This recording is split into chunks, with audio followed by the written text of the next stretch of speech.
अगर आपको पता चले कि आपकी जमीन किसी और के नाम दर्ज हो सकती है, तो क्या आप ऐसा करने देंगे? दोस्तों, सरकार वक्फ संशोधन विधेयक 2025 ला रही है और इसे लेकर पार्लियामेंट से लेकर पब्लिक तक हंगामा मचा हुआ है। कोई इसे सुधार कह रहा है तो कोई इसे धार्मिक मामलों में दखल बता रहा है। सवाल यह है कि यह बिल किसके फेवर में है? क्या ये सच्चा सुधार है या फिर किसी और एजेंडे का हिस्सा?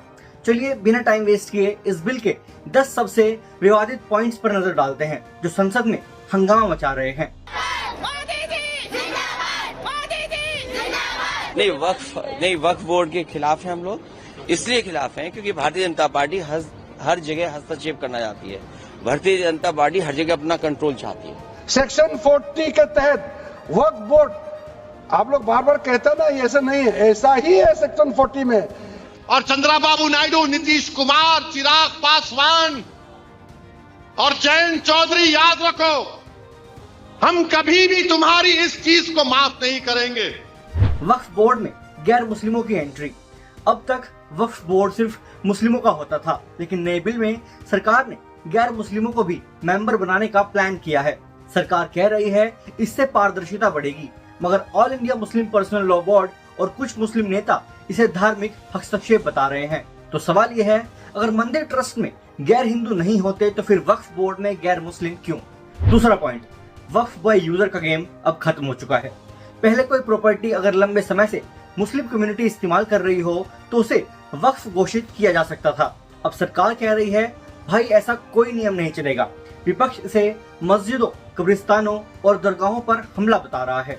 अब यहाँ भी एक सवाल है, क्या इससे सही में अनऑथराइज्ड कब्जे कम होंगे या फिर ये एक नई मुसीबत को जन्म देगा?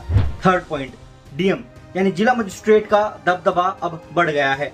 अब वक्फ संपत्तियों से जुड़े मामलों में फैसला डीएम करेगा। सरकार कह रही है ये एडमिनिस्ट्रेटिव सुधार है। विपक्ष का मानना है नहीं भाई, ये तो वक्फ बोर्ड की ऑटोनॉमी पर हमला है।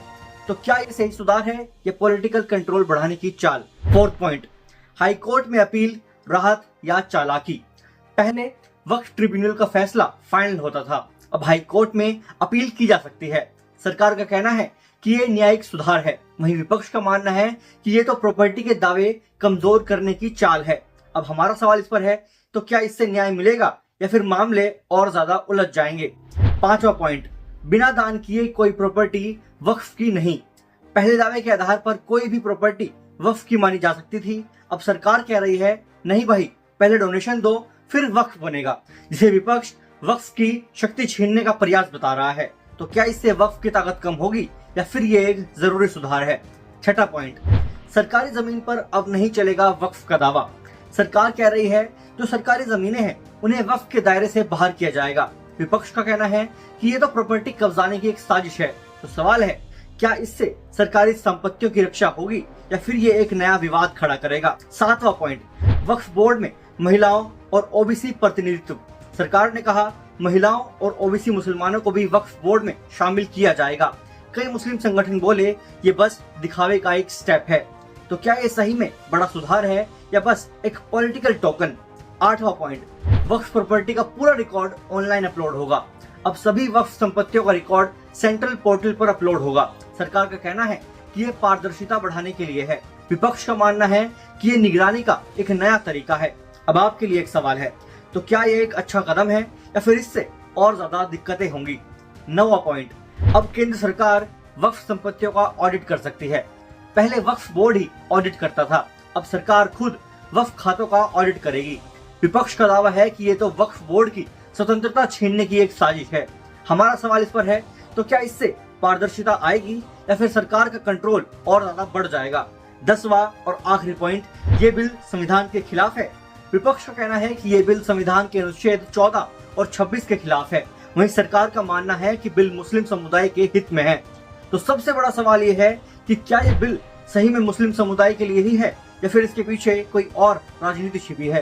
क्या ये बिल वक्फ संपत्तियों की पारदर्शिता बढ़ाने वाला है या फिर सरकार का नया पावर मूव है? आपका क्या मानना है? क्या ये बिल सही में बदलाव लाएगा या सिर्फ एक नया विवाद खड़ा करेगा? कमेंट में अपनी राय जरूर बताएं। अगर आपको ये वीडियो इन्फॉर्मेटिव लगा हो तो लाइक एंड शेयर जरूर करें और ऐसे ही न्यूज एनालिसिस के लिए चैनल को सब्सक्राइब करना बिल्कुल न भूलें।